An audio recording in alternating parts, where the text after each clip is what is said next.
Ini orang yang ngomong, katanya orang pribumi itu kita anggap aja kecoa yang naik mimbar, katanya banyak bacot. Coba kita ditasbihkan seperti kecoa. Habib Hani itu mengatakan, saya ini ditugaskan oleh Habib Lutfi untuk mencari kuburan-kuburan yang keramat, katanya begitu, yang kemudian nanti dialawikan. Itu salah satu delegasinya gitu kan. Sementara ratusan tahun Indonesia ini dijajah, diperbudak, didoktrin dengan rasisnya mereka, dengan klan-klan mereka yang merasa dirinya lebih mulia. Ini diam saja kan begitu.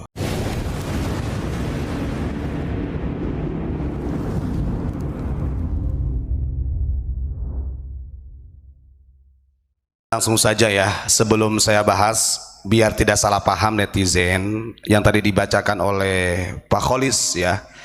Jadi itu ceritanya ada Gus Jazuli ketika live, kemudian ada Bocil, Habib Bocil, anaknya Habib Hani loh, yang dianggap wali sama orang itu loh. Jadi namanya Ba'agir bin Hani bin Yahya As-Segaf. Nah komennya seperti ini, monggo coba Pak Sakur di zoom, ini biar di screenshot sama orang-orang, ini penting gitu, biar tidak salah paham, baca sendiri. Jadi kita jangan menyampingkan begini, ketika kita membahas mereka kemudian kamu marah, sementara mereka sampai mengatakan seperti ini, bahkan ratusan tahun mereka itu sampai menghina ulama-ulama kita. Nah justru ini yang rasis itu siapa gitu. Kalau saya tidak menyalahkan Pak Mujib seperti itu sampai alaihim lanatullah, wong mereka aja melaknat ulama-ulama kita kok.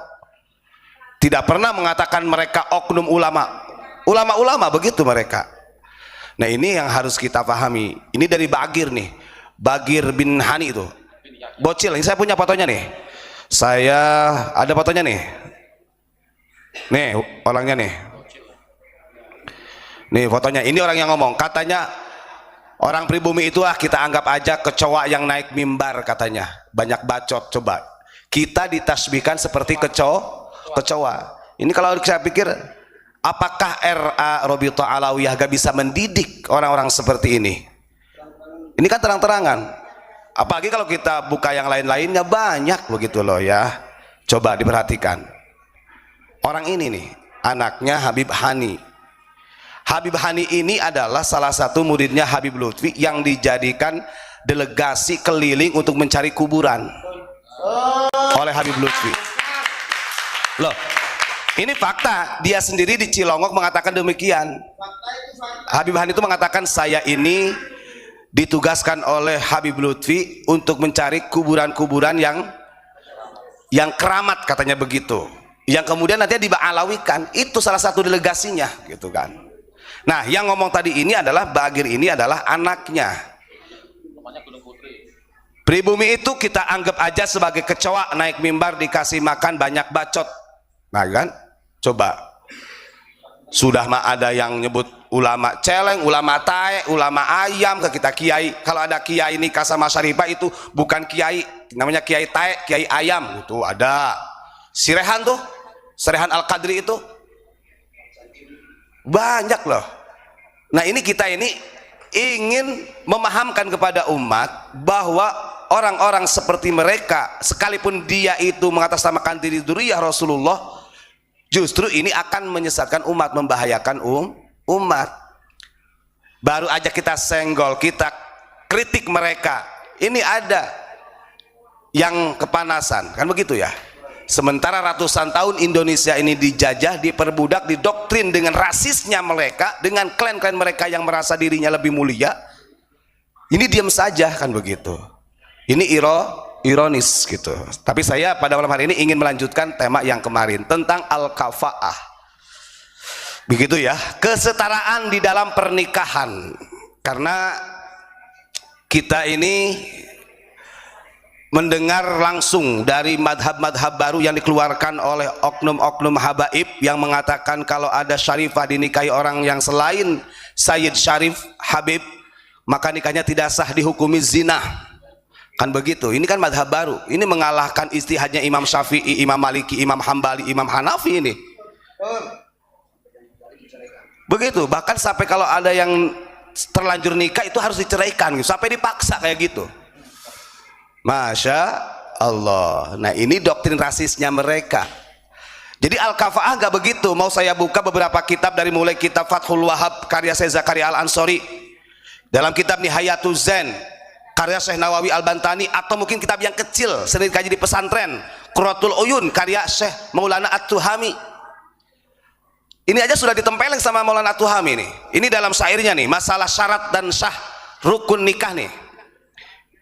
Nih saya bacakan dulu ya sebelum saya bacakan nih.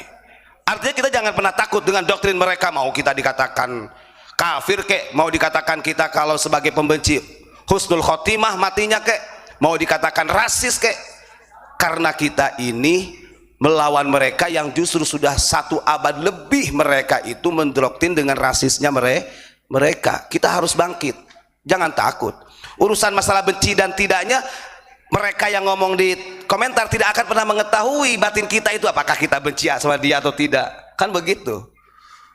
Karena itu urusan daripada kolbu kalau masalah itu ya, mau hikdun hasud dan lain sebagainya. Kita menyampaikan agar supaya masyarakat ini sedikit demi sedikit mulai paham. Kenapa? Walaupun ini berat sebenarnya untuk memahamkan, karena sudah banyak yang terdoktrin. Ya kita nggak akan pernah berhenti, terus aja. Kan begitu. Ini Ustadz Imron yang sering disebut-sebut sama kamu ini loh pernah silaturahim langsung ke sesepuhnya Habib di Solo, namanya Habib Nuh. Kalau pengen tahu, ini dikiranya kita ini nggak pernah ada yang pernah sowan sama para habaib. Nah itu harusnya orang-orang seperti Ba'agir kayak gini ini harusnya dari Rabi'ah Alawiyah mengambil tindakan secara cepat, minimal dipanggil nasihati, minta maaf kepada pribumi. Ini kan enggak. Di Jarno ada oknum Habib bocil-bocil menghinakan Mbah Hasyim Asy'ari, dibiarkan. Ada bocil-bocil menghinakan ulama-ulama kampung, ulama kiai-kiai pribumi, dibiarkan. Kan begitu. Ini sebenarnya ini yang rasis itu siapa sih? Ya mending kita dikatakan rasis membela Nusantara loh, daripada kamu membela asobiyahnya. Kamu mati membela asobiyah, jihad membela asobiyah, laisa minna manidda'a ila asobiyatin, kata Nabi. Aduh, Masya Allah. Nih saya bacakan, lanjut ya. Saya ingin menuntaskan mengenai tentang Al-Kafa'ah, karena ini dibahas oleh salah satu habaib di dalam pernikahan. Pokoknya tidak boleh ada pernikahan syarifah dengan orang biasa sampai dihukumi zina, haram. Berarti kamu menentang 4 madhab.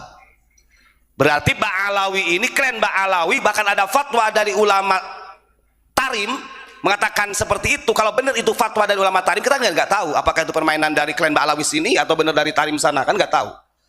Berarti Anda berkhianat dengan manhajnya madzhabul arba'ah. Nih kata Maulana At-Tuhami, innan nikaha hukmuhun nadmu ala ma sahha min madhhabina wa naqala ruknahu zawjani wa syartuhu wali wa sighatul la ghairu fil muhassali wasyahidani syartu fid dukhuli wal mahru tardiyun 'alal maquli hadzal ladzi sahahu naqadu wa kullu dhi hijalahu munqadu. Ini tentang rukun dan syarat nikah loh, bro. Dengerin bro, yang kamu sanjung-sanjungkan itu lah ya. Satu pun tidak ada yang menjadi rukun ataupun syarat dalam pernikahan itu harus satu nasab, harus satu dzuriyah. Gak ada. Aduh, lawan jangan, lawan. Lalu bagaimana dengan Al-Kafa'ah yang dimaksud dengan Nabi Muhammad SAW? Harus ada kesetaraan. Ingat, makanya ngaji di pesantren. Mereka itu kadang-kadang juga gak ngaji di pesantren, walau alam ngajinya. Al-Kafa'ah itu al-mu'tabaroh. Ingat, nih saya buka sebelum baca dalam tafsir Ibnu Katsir, saya buka di dalam kitab Fathul Wahab, ya, karya Syekh Zakaria Al-Ansori. Al-Kafa'ah wa yuqsadu bil kafa'ati musawatu halir rajuli li halil mar'ati. Secara definisi yang dimaksud dengan kafa'ah itu adalah kesetaraan kondisi mempelai putra dengan kondisinya mempelai putri. Harus ada keseimbangan. Di dalam kitab Fathul Wahhab, apakah al-kafa'ah itu termasuk syarat syahnya di dalam pernikahan atau bukan? Faslun fil kafa'ati al-kafa'atu al-mutabaratu fin nikahi la lisihatihi bali anna haqqun lil mar'ati wal wali falahuma isqatuha. Itu kata Syekh Zakaria Al-Ansori. Siapa yang nggak kenal dengan Syekh Zakaria Al-Ansori? Yo maklum sih, biasanya kalau mereka gak ngaji kitab-kitab kayak gini Pak, kalau mereka gak pernah ngaji kayak kitab-kitab kayak gini, mereka ngaji kitab Safinatun Najah aja gengsi kok, ngaji kitab Jurumiyah aja mereka gengsi kok. Mau ngaji kitab apa lagi? Mereka pengennya kitab karya-karya yang ba'alawi. Kan begitu. Mau baca kitab-kitab karya ulama kita apa lagi? Ulama kita itu dianggap kecoa kok. Ulama kita itu ada juga dianggap seperti celengan semar kok. Ya makanya pemahamannya ini justru sangat menyalahi daripada madzhabul arba'ah. Dengerin. Kata Syekh Zakaria Al-Ansori di dalam kitab Fathul Wahhab, al-kafa'ah, kesetaraan itu hanya bagian daripada mu'tabar. Ya, mu'tabaroh itu apa sih? Artinya anjuran.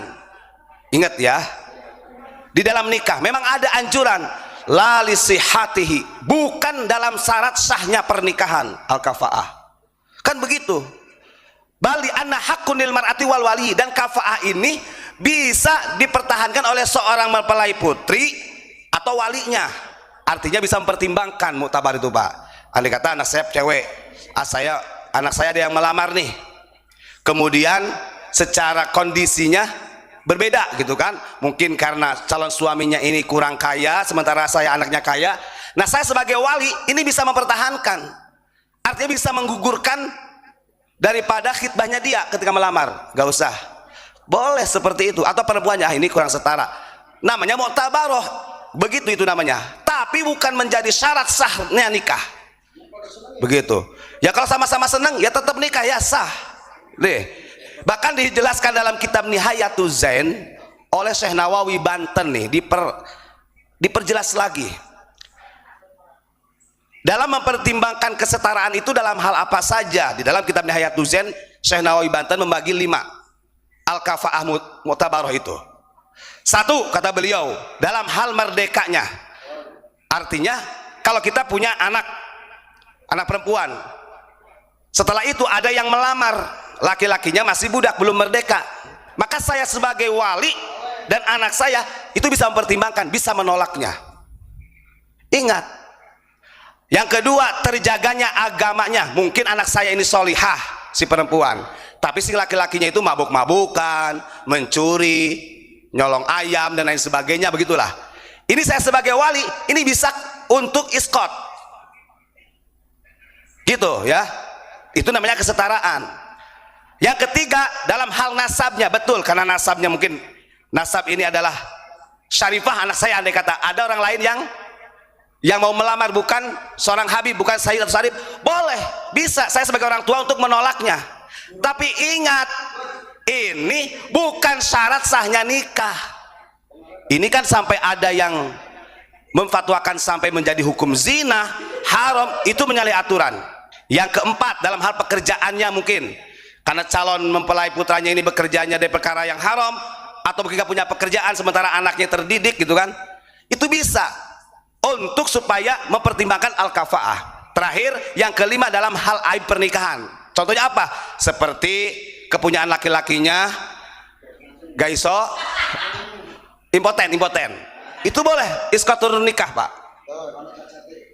Ada cacatnya lah, begitu saja. Itu namanya al-kafa'ah, itu al-mu'tabaroh, sesuatu yang bisa dipertimbangkan oleh seorang perempuan dan walinya atau bapaknya untuk memilih siapa yang akan menjadi calon suaminya. Itu memang dianjurkan, tapi fasenya tidak sampai menjadi haram, apalagi disebut zina kalau sudah akad. Ini kebablasan madhab.